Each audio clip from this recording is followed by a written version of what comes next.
साथियों, भाई राजेंद्र पाल गौतम जी ने विस्तार से बातें बताई।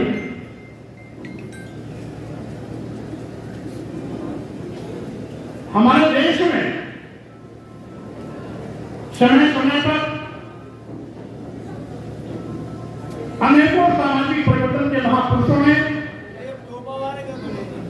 हमें सावधान और सजग करने का काम किया है। सामाजिक परिवर्तन के महानायक ज्योतिराव फुले जी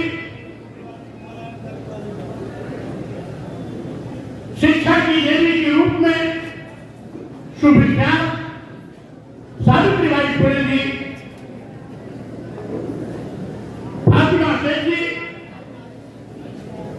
के साथ साथ आरक्षण के जनक छत्रपति शिवाजी महाराज, भारतीय संविधान निर्माता परम पूज्य बाबा साहब डॉक्टर अम्बेडकर, पेरियार स्वामी नाइकर, नारायण गुरु, संत गाडगे के साथ साथ उत्तर भारत में सामाजिक क्रांति का शंखनाद फूंकने वाले महामना रामस्वरूप वर्मा जी, पेरियार ललई सिंह यादव जी, बिहार प्रदेश के शहीद जगदेव कुशवाहा जी और इसी धारा को आगे बढ़ाने वाले सामाजिक परिवर्तन के महानायक मानव कांशीराम साहब जी ने समय समय पर हमें सचेत और सावधान किया। हम अपनी ओर से, आप सभी लोगों की ओर से इन सभी महापुरुषों को कोट कोट नमन करते हैं, वंदन करते हैं और साथ ही का आज के इस पुनीत आयोजन पर आप सबको बधाइयां, शुभकामनाएं भी देते हैं। साथियों, इस देश की जो सामाजिक व्यवस्था जिसके तहत जात-पात, छुआछूत, ऊंच नीच, भेदभाव इस देश में कैंसर के रूप में देश और समाज को कमजोर करने का काम लंबे अरसे तक किया। देश के पास में इसी का नतीजा था कि हमारा देश हजारों साल तक गुलामी का शिकार भी हुआ। हजारों साल तक जो भारत कभी सोने की चिड़िया कहलाता था, जिस भारत में सुख समृद्धि थी, दूध घी की नदियां बहती थी, ये कहावतें हमने सुनी है, वही भारत हजारों साल तक गुलामी की क्रांति झेलने के लिए मजबूर हुआ। जिस भारत में सम्राट चंद्र मौर्य जैसे महान प्रतापी सम्राट विश्व नेता सिकंदर को परास्त करके नाश करने का काम किया, वही भारत हजारों साल तक गुलाम रहा। आखिर क्यों? इसलिए कि यहां के कुछ चंद चतुर लोगों ने हमें जातियों में बांट दिया, हमें ऊंच नीच में बांट दिया, हमें छूत और अछूत में बांट दिया। डिवाइड एंड रूल के तहत ऐसे लोगों ने न केवल समाज को बांटा, बल्कि समय समय पर हमारा देश भी बटा। आप जानते हैं, सम्राट अशोक के जमाने में हमारे भारत की सीमा इराक और ईरान तक जाती थी। बर्मा, म्यांमार हमारे देश का हिस्सा था, नेपाल भी हमारे देश का हिस्सा था। नेपाल से लेकर म्यांमार और अफगानिस्तान में हमारे देश का हिस्सा था, ईरान तक सीमाएं जाती थी। लेकिन क्या कारण है, दिनों दिन भारत छोटा होता गया। यही बांटने वाले लोग अपने स्वार्थ की पूर्ति में समाज को भी बांटा, देश को भी बांटा, समाज को भी कमजोर किया, राष्ट्र को भी कमजोर किया। आज फिर कुछ लोग देश को बांटने की कोशिश में लगे हुए हैं। आपको सावधान रहना। यही नहीं, वो कौन से लोग थे जो हमें लंबे अरसे तक शिक्षा से वंचित किया था। इस देश की स्त्रियों को भी पढ़ने लिखने से वंचित किया गया था। उस समय का सूत्र वाक्य होता था, नारी शूद्रो न विजेता। इस देश की स्त्रियों को और शूद्रों को नहीं पढ़ना चाहिए, विद्या नहीं देनी चाहिए। ये कौन से लोग थे? क्या अगर सभी शिक्षित होते तो हमारा देश शिक्षा के क्षेत्र में दुनिया में सबसे आगे खड़ा होता। लेकिन ऐसे ही लोगों को चलते ये देश अशिक्षित देशों की लाइन में इस्तेमाल होता। ऐसे ही समय में जब अंग्रेजी हुकूमत थी, चूंकि अंग्रेजों की नजर में सभी भारतीय एक जैसे थे। वो इंडियन चार्ट डाक कहते थे। पूरे भारत के लोगों को अंग्रेज इंडियन चार्ट डाक कहते थे। इंडियंस को काला कहते थे, काले लोग। ऐसे समय में जब यहाँ की तमाम विषमताओं पर सामाजिक परिवर्तन के हमारे महापुरुषों ने उनको जानकारी दी कि यहाँ पर स्त्रियों को पढ़ने लिखने का अधिकार नहीं है, तो 1835 में अंग्रेजी हुकूमत ने इस देश की महिलाओं को पढ़ने लिखने का अधिकार दिया। इसी प्रकार से जब हमारे महापुरुषों ने विशेष रूप से ज्योतिबा फुले जी उसमें अहम भूमिका की। उन्होंने अंग्रेजों से मिलकर जब सारी सामाजिक विषमताओं के विषय में अवगत कराया, अंग्रेजों को कन्विंस किया, तो उन्होंने इस देश के अनुसूचित जात, अनुसूचित जनजात, पिछड़ों को भी पढ़ने लिखने का अधिकार दिया। अंग्रेजों ने महिलाओं को भी पढ़ने लिखने का अधिकार दिया और उसी का नतीजा था कि ज्योतिबा फुले जी ने जब अपनी पत्नी को पढ़ाना शुरू किया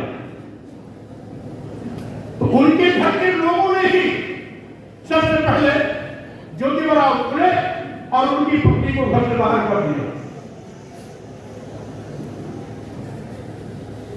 सावित्रीबाई फुले जी की हौसला अफजाई के लिए फातिमा सेठ जी एक मार्गदर्शिका के रूप में भूमिका निभाई। उन्होंने उनको प्रोत्साहित किया। इत्तेफाक से फातिमा सेठ जी अच्छी पढ़ाई लिखाई कर ली थी और अध्यापक भी बन गई थी। उन्होंने न केवल पढ़ने के लिए प्रेरित किया बल्कि पढ़ाई के बाद उनको स्कूल खोलने और खुद इस दिशा में आगे आने के लिए भी प्रोत्साहित किया, जिसका नतीजा रहा 1835 में चूंकि अंग्रेजी हुकूमत ने पढ़ने लिखने का अधिकार महिलाओं को दे ही दिया था, तो 1848 में पहला स्कूल ज्योतिबा फुले सावित्रीबाई फुले ने खोला और फिर एक ही नहीं लगातार समय समय का अंतराल देते हुए 18 विद्यालय खोले। सावित्रीबाई फुले पहली महिला शिक्षिका बनी और जब स्कूल पढ़ाने जाती थी तो तमाम ऐसे लोग जो नहीं चाहते थे कि देश की महिलाएं पढ़ें, वो लोग सावित्रीबाई फुले पर स्कूल जाते वक्त गंदगी फेंका करती थी, कभी गोबर फेंकती थी, कभी मलमूत्र फेंका करती थी, स्कूल पहुंचकर साड़ी बदलती थी और फिर जब घर लौटती थी तो यही बच्चों की उनके साथ ही होती थी। सोचिए वो विपरीत प्रति कौन सी थी जिसमें इस देश की महिलाओं को पढ़ाई लिखाई से रोका जा रहा है। एक और हम कहते हैं यत्र नार्यस्तु पूज्यन्ते रमन्ते तत्र देवता, दूसरी ओर महिलाओं को पढ़ने लिखने से वंचित कर उनको जानवर समझकर जिंदगी जीने के लिए हम मजबूर करते रहे। ये हमारे वो लोग जो यथार्थवादी सोचते थे ऐसा करते रहे।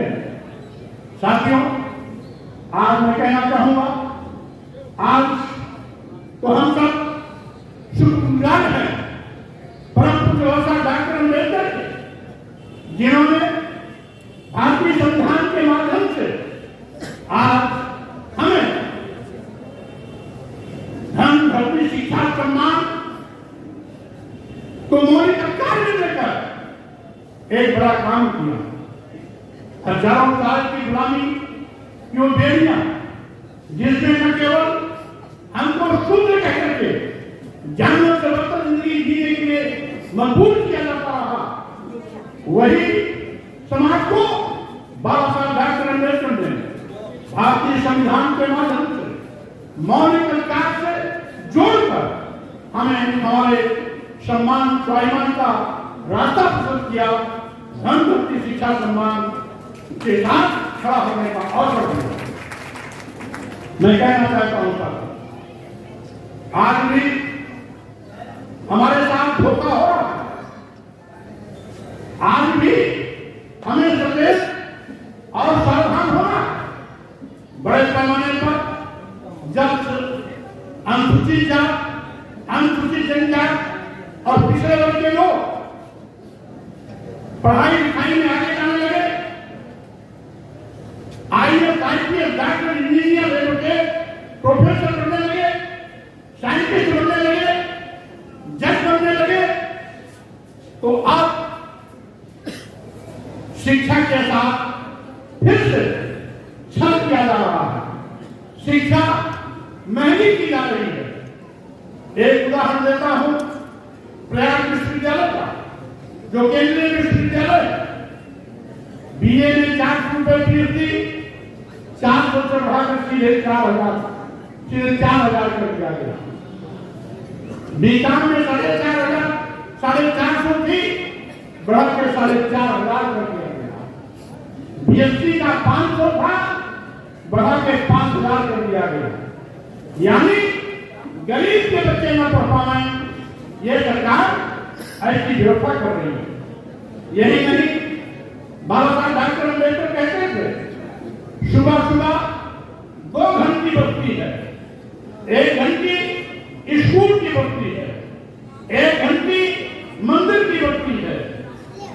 जो स्कूल की घंटी सुनकर स्कूल चला जाता है, वो पढ़ लिख करके आगे बड़ा ओहदेदार बन जाता है। लेकिन मंदिर की घंटी सुन करके जो मंदिर चला जाता है, वो हमेशा मंदिर का ही चक्कर लगाता रह जाता है। वो कभी IAS, IPS, कलेक्टर, अधिकारी नहीं बन पाता है। ये बाबा साहब डॉक्टर अम्बेडकर कहते थे, ये बाबा साहब डॉक्टर अम्बेडकर कहते थे।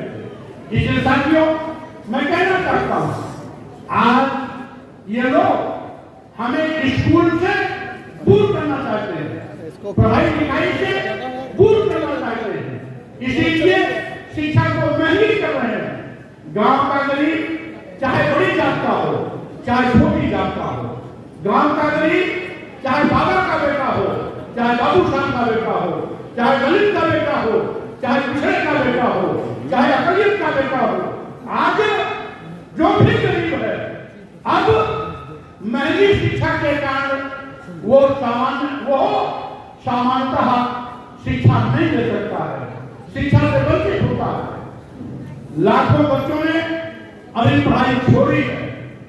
सरकार की नीतियों से लगभग 1.5 लाख सरकारी स्कूल इस भाजपा शासन काल में बंद हुए। प्राथमिक स्कूल जिसमें प्राइमरी और जूनियर आते हैं, सरकारी स्कूल 1.5 लाख स्कूल बंद किए गए हैं। आज उत्तर प्रदेश में भी 10,000 स्कूल ऐसे हैं जो शिक्षक विहीन है, जिसमें दूसरे स्कूल का टीचर प्रभारी के रूप में दूसरे स्कूल का प्रभाव करता है। ऐसी हालात है, ऐसी वृत्तियां पैदा की जा रही कि गांव के स्कूल में भी पढ़ाई मजाक बन गया है। सरकारी स्कूल आज व्यवसाय के केंद्र बनते जा रहे हैं। शिक्षा का व्यवसायीकरण हो रहा है।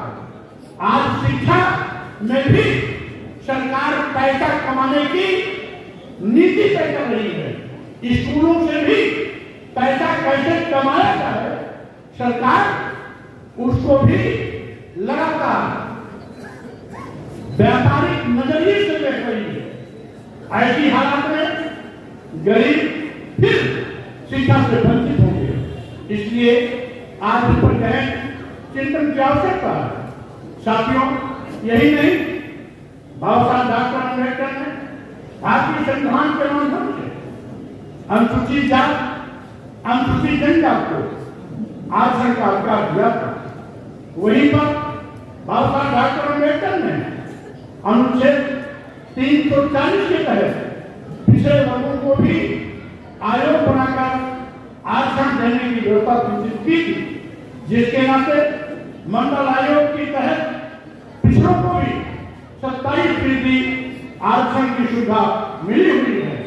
लेकिन जब से डबल इंजन की सरकार आई है, यह अनुसूचित जात, अनुसूचित जनजात और पिछड़ों का आरक्षण खत्म कर रही है। आज 27% की जगह पर कोई भी इसका विज्ञापन आता तो पिछड़ों का आरक्षण कहीं 5%, कहीं 8%। अनुसूचित जात का, जो अनुसूचित जात जनजात का 22.5-23% आरक्षण है, वो खत्म करके कहीं 4%, कहीं 5% और कहीं कहीं 0 कर दिया जाता। आखिर ऐसा धोखा क्यों? क्योंकि बाबा साहब डॉक्टर अम्बेडकर जानते थे कि हजारों साल से इनको धन धरती शिक्षा सम्मान से वंचित किया गया। इसलिए आर्थिक कमजोरी के तहत ये कोई भी व्यवसाय नहीं कर सकते। खेती जमीन है नहीं, खेती भी नहीं कर सकते। और साथ ही साथ लंबे अरसे से पढ़े लिखे नहीं थे, तो स्वाभाविक रूप से ये नौकरी से वंचित है। इसलिए सरकारी नौकरी देने की, सरकारी नौकरियों को या सरकार द्वारा संचालित जो भी प्रतिष्ठान है, उसमें आरक्षण की व्यवस्था दिया था कि इस आरक्षण के माध्यम से जब इनको सरकारी नौकरियां मिलेंगी तो इनके भी बच्चे पढ़ेंगे, लिखेंगे, आगे बढ़ेंगे, पढ़ लिख करके अधिकारी बनेंगे और अच्छी जिंदगी जिएंगे। लेकिन आज ये डबल इंजन की सरकार देश के नौजवानों की नौकरियां छीन रही है, देश के नौजवानों की नौकरियां छीन रही है। आज जब से सरकार बनी, सरकारी नौकरियां गायब हो गए। सामान्य वर्ग के लोग, अनुसूचित जात के लोग, अनुसूचित जनजाति के लोग, पिछड़े वर्ग के लोग, किसी भी समाज के हो, हर समाज का प्राधिकार भगवान आज बेरोजगारी का दंश झेल रहा है। आज नौकरी के लिए परेशान है, जिसके नाते मजबूरी में उसको आउटसोर्सिंग की नौकरियां करनी पड़ रही हैं। हमने देखा है तमाम पढ़े लिखे बीटेक करके आउटसोर्सिंग की नौकरी में 10-12 हजार 14 हजार पर नौकरी कर रहे हैं। हमने कई जगह देखा, बस्ती गया था, एक चाय की दुकान पर बड़ा सा बोर्ड लगा था और बोर्ड में क्या लिखा था? बीटेक चाय वाला, बीटेक चाय वाला। एक टैक्सी चालक अपनी टैक्सी में लिखा था बीटेक टैक्सी वाला। इस तरीके से आज बेरोजगारी का आलम है। आज पढ़े लिखे डॉक्टर इंजीनियर आज दर ठोकरे खा रहे हैं। तमाम ग्रेजुएट पोस्ट ग्रेजुएट लड़के आज सड़क पर भीख मांगने जैसी स्थिति के दौर से उतर रहे हैं। और यही नहीं साथियों, आज सरकार कहने के लिए बड़ी अच्छी अच्छी लचीदार बातें करती है, लेकिन इंजीनियर में खोट है। अभी गौतम जी ने ये किया कि अभी भारत सरकार ने 340 IAS लिटरल एंट्री के नाम पर बढ़ाया। 340 IAS में एक भी शेड्यूल कास्ट का व्यक्ति नहीं, एक भी शेड्यूल टाइप का व्यक्ति नहीं, एक भी बैकवर्ड क्लास का व्यक्ति नहीं। आखिर क्यों? वोट लेने के लिए हम हिंदू हैं, लेकिन जब हमारी नौकरी की बात आती है तो हम अछूत हो जाते हैं। वोट के लिए दलित भी हिंदू, आदिवासी भी हिंदू, पिछड़ा भी हिंदू, जब आरक्षण की बात आती है तो हम दूध की मक्खी का दर्जा बाहर कर दिए जाते हैं। आखिर क्यों? वोट के लिए अगर हम हिंदू हैं तो सत्ता शासन में भागीदारी के लिए भी हमें हिंदू माना जाए। अगर वोट के लिए हम हिंदू हैं तो नौकरी के लिए भी हमारे नौकरी के साथ खिलवाड़ क्यों? इसलिए साथियों, मैं कहना चाहता हूं, ये लोग मीठी मीठी बात करके हमारी नौकरी पर डकैती डाल रहे हैं, सरकारी नौकरी पर डकैती डाल रहे हैं, देश के करोड़ों नौजवान को बेरोजगार बना रहे हैं। और यही नहीं साथियों, अनुसूचित जात, अनुसूचित जनजात और पिछड़ों के साथ भेदभाव कर रहे हैं। आपको सावधान रहने की आवश्यकता है। आज साथियों मैं ये भी कहना चाहूंगा, आज देश खतरे में है, क्योंकि ये जबरदस्ती की सरकार देश को बेचने की शुरुआत कर दी है। पहले केंद्र की सरकारें जब आती थी तो निजी क्षेत्रों का राष्ट्रीयकरण करती थी। जब निजी क्षेत्रों का राष्ट्रीयकरण होता था तो लाखों की तादाद में नौजवानों के लिए नौकरियों का रास्ता प्रशस्त होता था। लेकिन आज क्या हो रहा है? आज उल्टी गंगा बह रही है। आज सरकारी क्षेत्र के सरकारी उपक्रम, सरकारी विभाग, सरकारी प्रतिष्ठान अपने चहेते उद्योगपतियों के हाथों में औने पौने दामों में कौड़ियों के भाव बेचा जा रहा है। आप जानते हैं देश के सभी बंदरगाह बेच दिए गए, सभी एयरपोर्ट बेच दिए गए, एयर इंडिया बेच दिया गया, सभी रेलवे स्टेशन बेच दिए गए, कई दर्जन ट्रेनें बेच दी गई, LIC जैसी बड़ी संस्था बेच दी गई। मैं पूछना चाहता हूं माननीय प्रधानमंत्री जी, इन सारी सरकारी विभागों में देश के नौजवानों ने सपना पाला था कि हम कभी सरकारी नौकरी कर पाएंगे, जिसमें उनको सरकारी नौकरियां मिलने की उम्मीदें थी। आज ने उनकी उम्मीदों का गला घोट दिया, उन सरकारी विभागों को बेच दिया अदानी और अंबानी के हाथों में। आखिर ऐसा क्यों? अब अदानी और अंबानी के हाथ में चला गया तो अब सरकारी नहीं लग गया, अब अदानी की कंपनी हो गई, अंबानी की हो गई, तो नौजवानों को अब वहां भी आउटसोर्सिंग पर नौकरी करना पड़ेगा। 10,000, 15,000, 12,000। इसलिए साथियों देश बेचा जा रहा है। ये सरकार इस इंडिया कंपनी से भी होकर ईस्ट इंडिया कंपनी को कम से कम अपने राष्ट्र ग्रेट ब्रिटेन के लिए वफादार थी। यहां लूटी थी तो खजाना अपने देश के बैंक में डालती थी। लेकिन ये लोग क्या कर रहे हैं? ये तो अदानी और अंबानी की तिजोरी कर रहे हैं। यानी इनकी नजर में देश के लोग कूड़े करकट है, जो कुछ है अदानी है, अंबानी। यही कारण है कि देश की सारी संपत्तियां अदानी और अंबानी पर ये सरकार इतनी मेहरबान है कि एक एक करके देती जा रही है। मैं कहना चाहता हूं साथियों, आज संविधान भी खतरे में है, क्योंकि संविधान की जो आरक्षण की व्यवस्था वो चकनाचूर की जा रही है।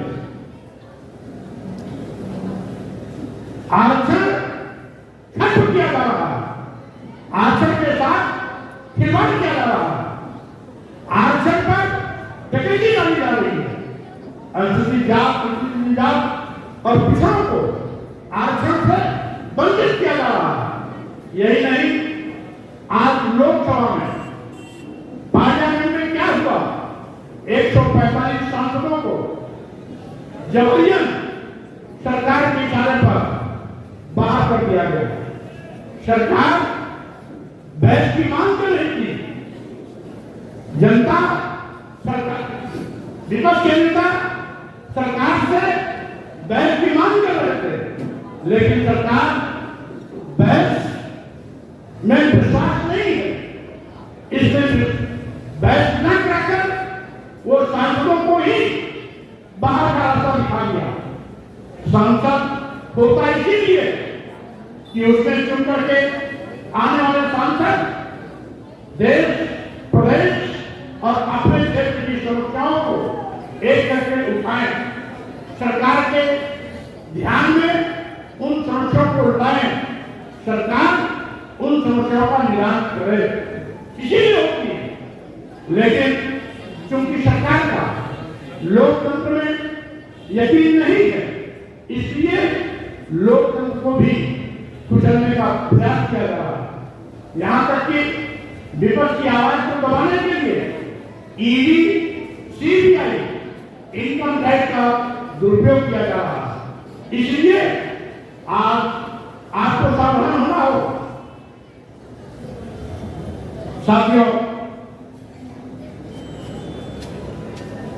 जो हालात बदतर हैं, हमारा ध्यान भटकाने की कोशिश की जा रही है, हमारा ध्यान भटकाने की कोशिश की जा रही है, उससे आपको सावधान रहना है।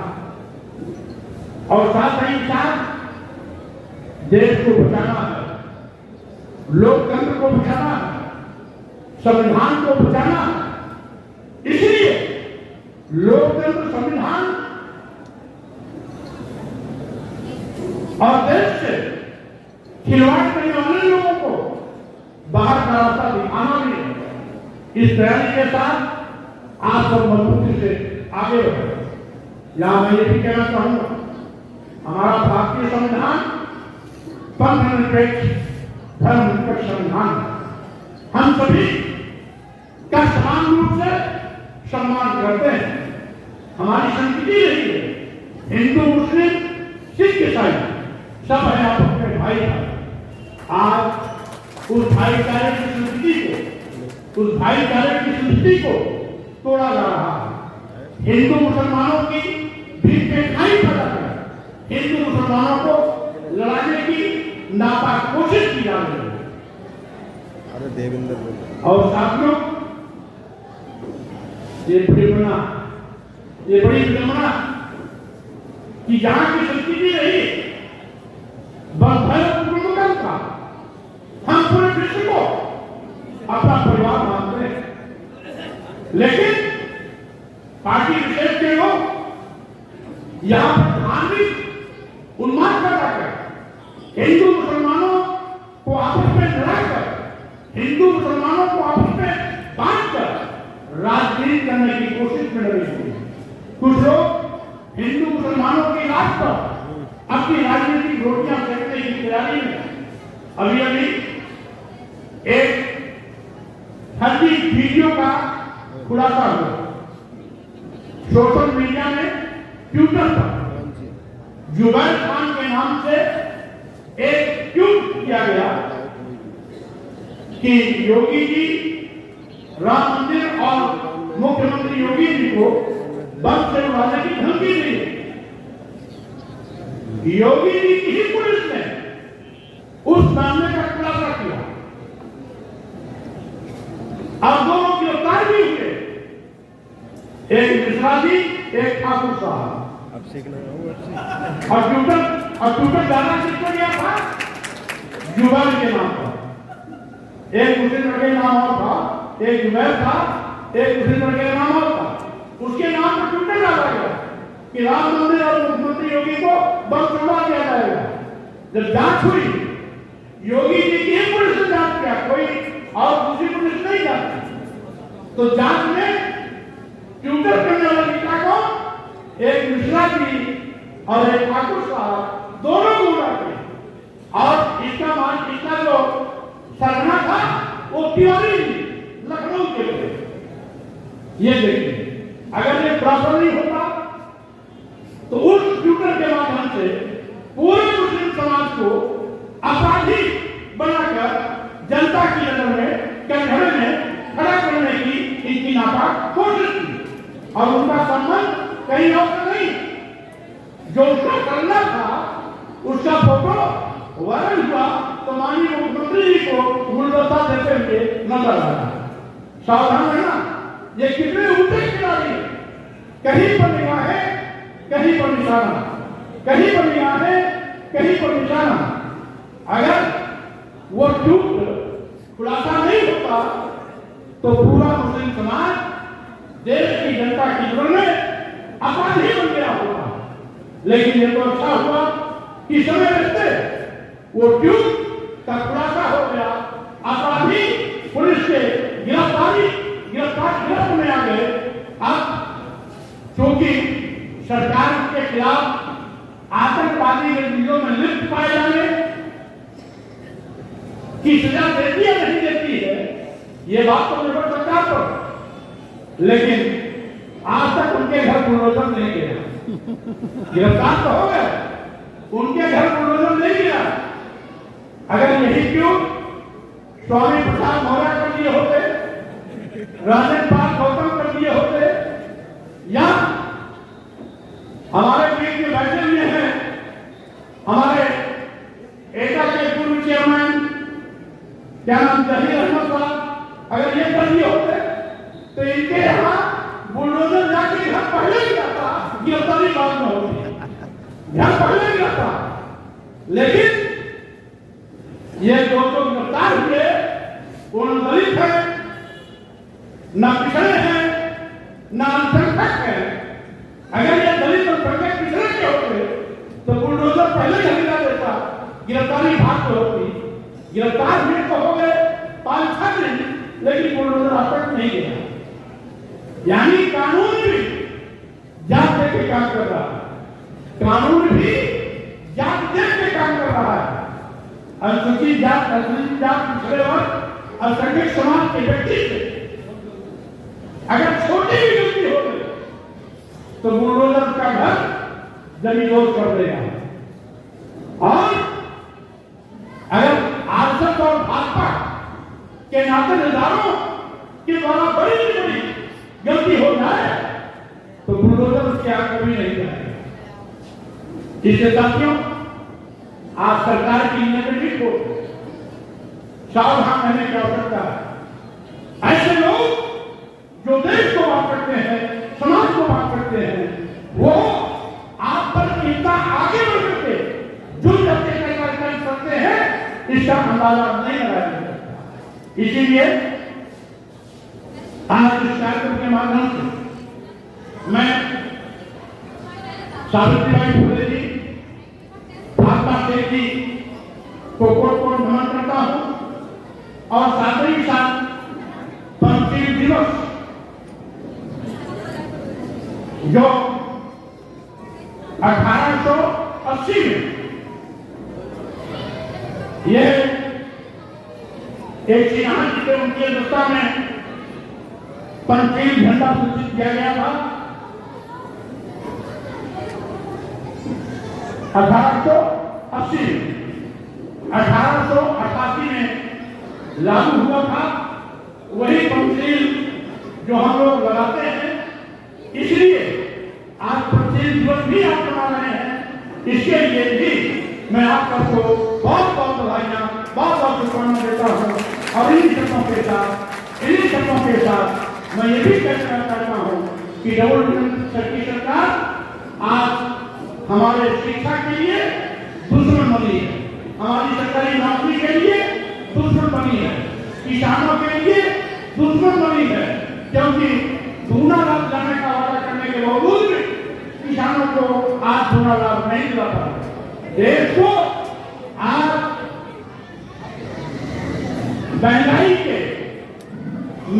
के नाते देश के लोग आज महंगाई से दबे हुए हैं। यही नहीं, आज बड़े पैमाने पर जुल्म अत्याचार और अन्याय की घटनाएं भी बढ़ी। इसलिए आइए हम सब मिलकर के देश, संविधान और लोकतंत्र से खिलवाड़ करने वाले लोगों को बाहर का रास्ता दिखाने का काम करें, उनको सत्ता से बात करने का काम करें। इन्हीं शब्दों के साथ में मैं आप सभी लोगों को बहुत बहुत धन्यवाद देता हूँ, बहुत बधाई देता हूँ, शुभकामनाएं देता हूँ और साथ ही साथ अपील भी करता हूँ कि आप अपने बच्चों को ज्यादा से ज्यादा पढ़ाएं लिखाएं। विपरीत परिस्थितियों में भी हर दुख मुसीबत देखकर अपने बेटी और बेटों को पढ़ाना न भूलें, ज्यादा से ज्यादा पढ़ाएं लिखाएं। आज नहीं तो कल उनके भविष्य को बढ़ाने के लिए जो जिम्मेदारी हाथ पर है उसमें किसी प्रकार की कमी नहीं आनी चाहिए। इस अपील के साथ मैं अपनी बात पर विराम देता हूँ। जय हिंद।